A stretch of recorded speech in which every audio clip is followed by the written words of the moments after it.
Hi, my name is Crystal and I'm the Deslob student.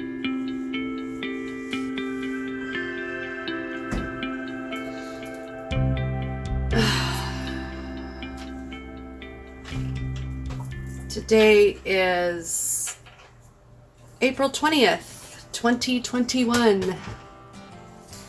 Today is my birthday. What do you think of my hair? I chopped it off a few days ago. My blue was down to here, and now it's just these ends here. I am filming because I don't want to be alone. So think of it like a vlog. I am tired of being lonely and confused, so I thought maybe I would film while I talked and cooked myself some lunch. Come with me to the sink. I will need to wash a dish while I talk. Think with me about a concept for just a second. I think I killed my flowers, so keeping the window open does not seem to be helping.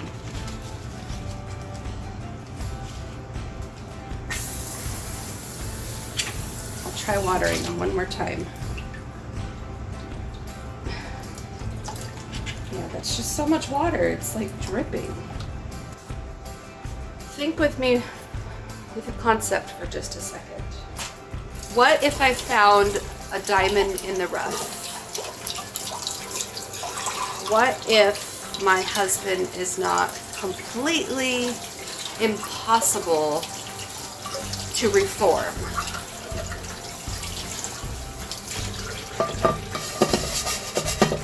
He said something to me last night that may or may not be true. He feels that he was unable to see how bad he was until I came along and showed him possibility on how good he could be. If forgiveness is really a thing, do I forgive him and learn how to trust him again and go back to him and risk the possibility of losing myself in him again? I don't want to lose myself to him again. That's definitely not what I want to do. I am, however, very torn about being this independent woman everybody wants me to be. I don't want to be this independent woman, but I sure as heck want to be better at my life and not be so dependent on him. Okay, so here's what I know. I know that there's 3 stages that everybody should go through in life. We're all dependent on a caregiver when we are born. Without a caregiver, we can't survive, so we need to be dependent. And then when we are 18 or whatever age, we become independent, or we should be becoming independent.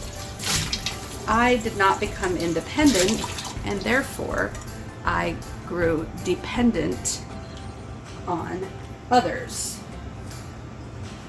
I made some independent choices, but I made them out of a dependent mind frame. For example, my dad died when I was 17, and instead of living for a father who was alive, I was living for a father who passed away. Every decision I made, I wondered, if my dad would be proud of the decision I was making. Every decision I made because my dad would be proud of me, not because it's what I wanted. I just thought, okay, I thought that I wanted what my dad wanted for me. I thought that's what I wanted. And I thought that my dad would be proud of me for those decisions. I need a pot. I have a pot. I have a pan. I have a strainer. So imagine my life not being mine, but belonging to a dead person. I didn't know who I was without my father. And so my father became my guiding angel. And he's not a bad father to emulate after, but he definitely taught me some codependent qualities that made me follow my husband blindly into self-destruction. I became a shell of who I could have been because my husband didn't come from a place of balance and healed heartbreak. He was so heartbroken when I met him that he held a deep-seated grudge against women, against his ex, against my mom. Like, he had even anger with me, and he was a participant in our decisions. For example, what he was angry with me is I was married to my first husband when I met Jim. And even though my first husband and I called it quits and said we were going to get divorced, and we were both okay with that, I was still technically married to him when I met Jim. When I fell in love with Jim, when I met Jim, when I ran off with Jim, I was still technically married. I bought a house with Jim when I was technically still married. All right, I got a knife and I got this thing. So while I'm talking and cooking, so Jim was upset with me because obviously that shows poor character, poor morale of a married woman. Married women shouldn't be doing stuff like that. He had been on his toes all of our marriage, afraid that I would do the same thing to him, that I would run off with another guy, be honest and upfront with him, and blah blah blah blah blah. Little does he understand that my deep-seated childhood trauma stems from divorce, from leaving. My mom left my dad. My dad was heartbroken. Us kids were confused and upset and not sure what was going on. All we knew was that mom was choosing out and dad was hurt. And it took years for me to not only see my dad's abusive ways, but also for me to understand my mom. And so, my mom, being my mom, shares with me her version of events, which is very much similar to what I've been going through. And because it's so similar, I make a personal vow to be different, to be somebody different. Oh, I don't have.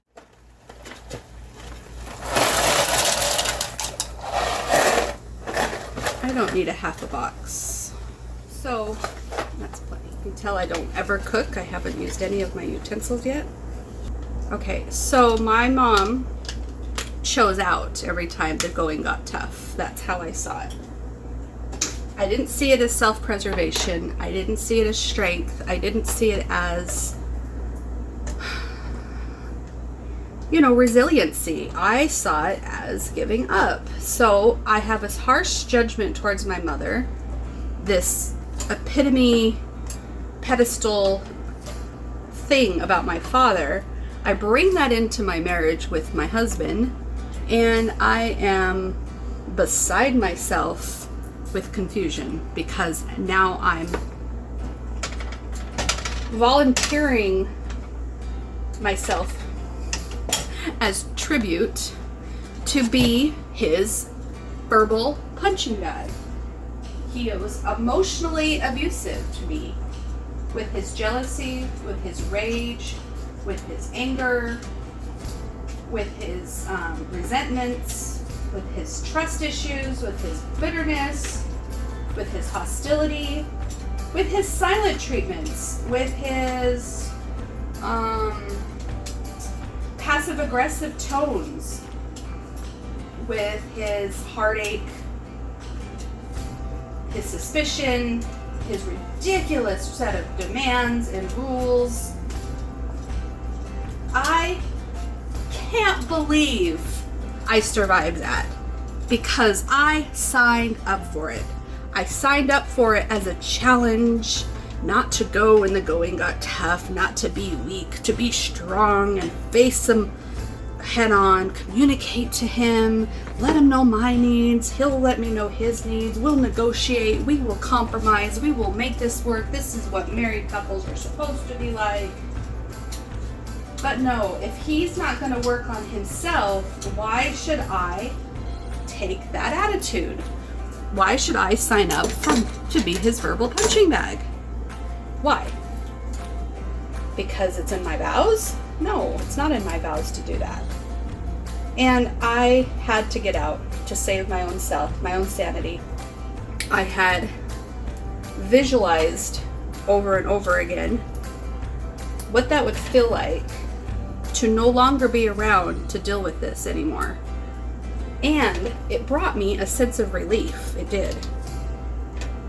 And there's also so much satisfaction with an escape, whether it be self-harming or just visualizing not being around. I would visualize running away or removing myself from the situation, always with my kids. I never once thought about leaving my kids behind.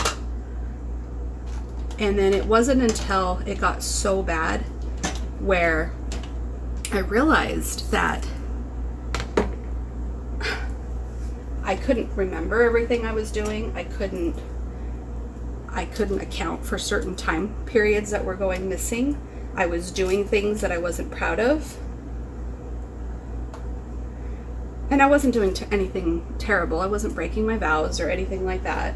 I really just didn't like the person I was becoming. And I did not want to accidentally one day be so upset about my life that I actually end up doing something stupid.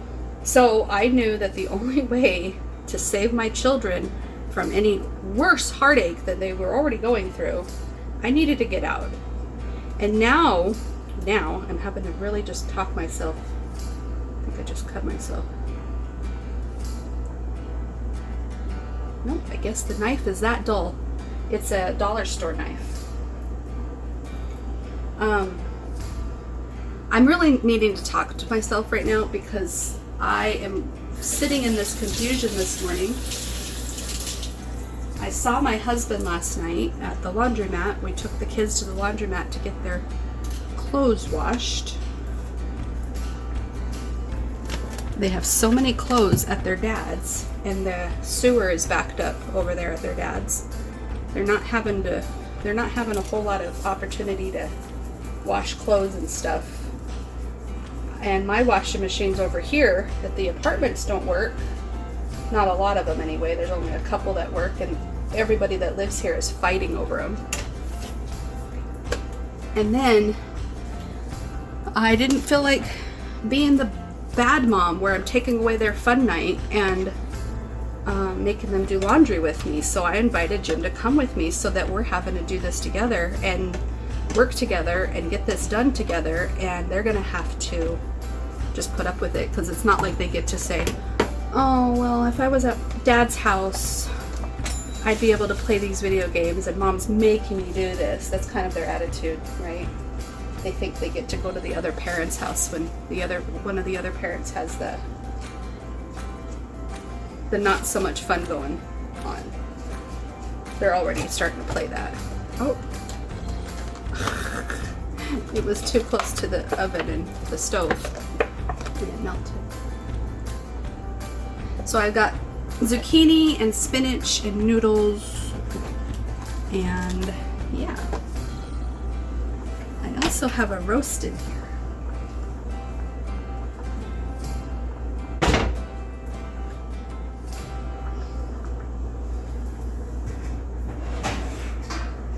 I've got a lid. I'm going to cover my spinach and zucchini, turn up the heat. I put a little bit of salt on it. Anyways, I told the kids I'd be picking them up today at about noon. That's in 10 minutes. So I don't want this to be really long, this video or this cooking thing. My noodles should almost be done. But I just want to eat some lunch and then go, and then I don't know what I'm doing for dinner. I don't know if my mom's taking me out. I don't know if Jim's taking me out. I don't know if a friend's gonna take me out. All I know is that I am really confused in this morning's conversation with Jim, because I went to his house last night. Oh, hold on, let me back up. I'm gonna eat some chips though. We went to the laundromat. After the laundromat, we went to dinner at Arby's. There's the four of us. And then me and Jim had a nice conversation at the car. And I was really tempted to go to his house last night. And he invited me several times and said it was my choice, but he understands if I don't want to.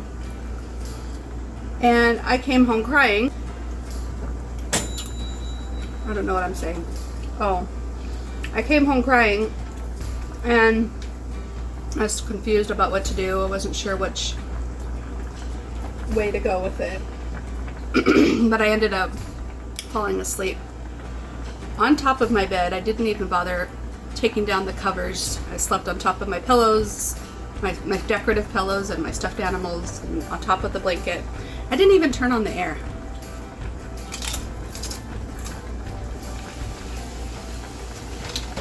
What I'm saying is I didn't mean to fall asleep.